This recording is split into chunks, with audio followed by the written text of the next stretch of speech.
Today, we're going to escape to the outside and reminisce of warm, sunny days when our gardens and landscapes were thriving and bursting forth with blooms. I encourage you to look around a bit more closely below the layers of frost at the beauty that still remains.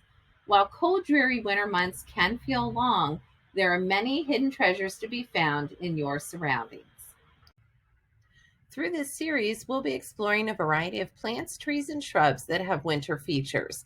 We'll look at some winter blooming plants that have showy blooms during the winter months. We'll make note of ornamental bark that you may notice in your surroundings. We'll discuss seeds and berries, and we'll also talk about winter vegetables that you may already be growing. And then we'll spend the last portion of the series discussing the various types of evergreens that are common in Dare County.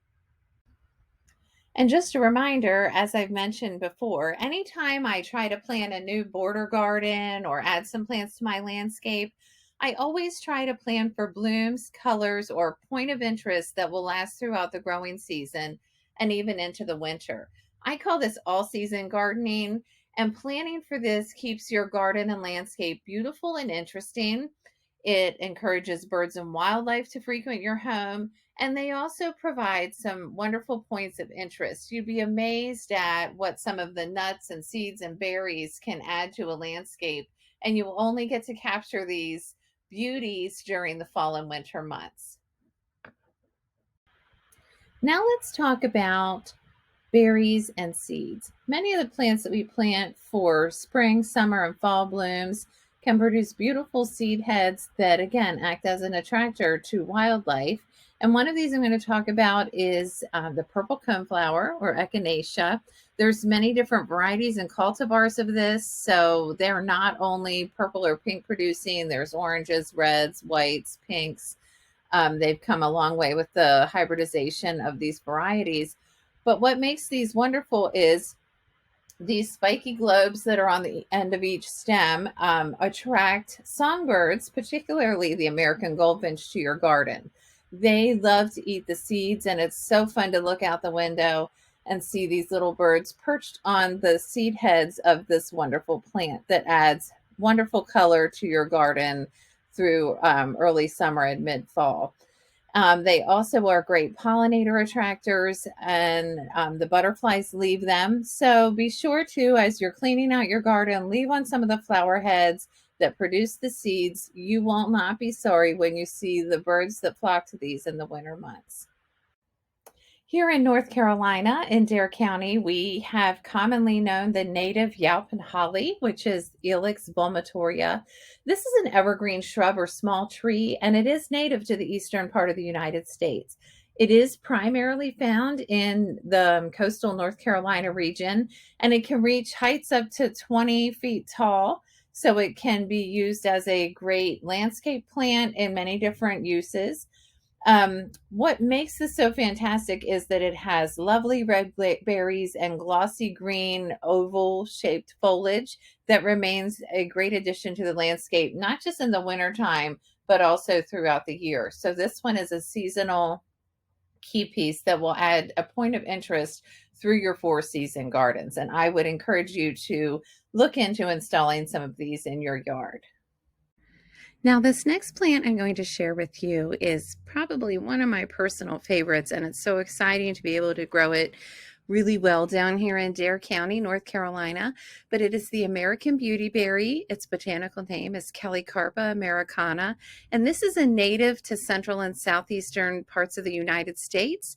And what makes it such a wonderful winter plant is that it produces clusters of purplish to bluish berries that develop in August through October, and they encircle the stem. And what is wonderful is the fruits may last even through early winter. So not only are they adding this gorgeous pop of color into your landscape when everything starts to fade, the berries also serve as a valuable food source for songbirds and small mammals. So if you're able to be out noticing the beauty of nature, try to take note of some of these. If you happen to catch them, you will most likely be delighted. But also, if you'd like to add them to your landscape, they are a win for sure. Now, this next plant I'm going to discuss is almost more beautiful in autumn and winter than it is in the summer. And this is sedum. The variety I'm talking about today is Autumn Joy. Its botanical name is Hylotelephium, but its brick red, flat flower clusters last well into the winter and provide a beautiful contrast to your landscape. During the hot weather months, they are covered with pollinators, but in the winter, the upright varieties, such as Autumn Joy, provide an abundance of food to finches, chickadees, and other seed-eating birds. Now, sedum does require full sun and it likes a well-drained soil. If you have it in an area that's too moist or fertile, it can suffer from that. And to maintain the nice bushy shape and thick stems, the plants should be cut or pinched back in early spring, but that means you have time to allow those seed heads to stay on the plant until you're out working in your garden in the early part of the year. So, if you are looking for ways to extend the beauty of your landscape throughout the year, I encourage you to observe your surroundings and consider planting with the intention to create an all season garden experience by adding plants that add that extra color and texture with their seeds and berries. If you'd like an opportunity to connect more with North Carolina Cooperative Extension Dare County and learn about the different programs and events that we have going on throughout the year, please look us up on our website or give us a call. We would love to hear from you. And I'd like to share with you this wonderful resource if you would like to learn more about the plants in your area. The North Carolina Extension Gardener Plant Toolbox contains detailed descriptions and photographs of over 4,500 plants that grow in and around North Carolina. It is a go-to resource, and I would recommend you bookmarking it on your desktop for easy reference.